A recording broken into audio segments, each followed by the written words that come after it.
Welcome to Man Does Tech, where I solve the problems you didn't even know you had. In this video, I will show how to play Minecraft on cloud gaming. First, understand that cloud gaming streams games to your device, letting you play without powerful hardware. You'll need to choose a service that offers Minecraft, such as Xbox Cloud Gaming.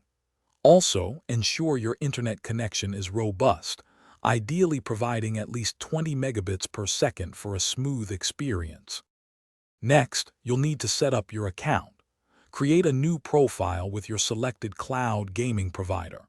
Then, purchase the appropriate subscription plan to gain access to their extensive game library.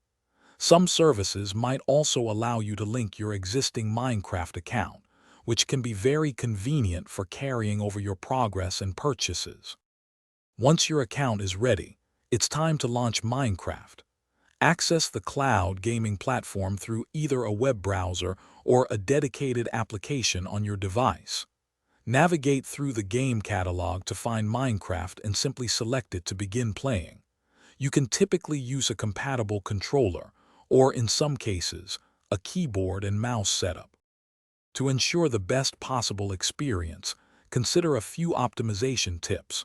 Always play on a device with a strong Wi-Fi signal, or even better, use a wired Ethernet connection for maximum stability. Close any unnecessary background applications to free up your device's resources. Finally, if you encounter any lag, try adjusting the in-game graphics settings to a lower quality. Thanks for watching. If you found this helpful, don't forget to like and subscribe.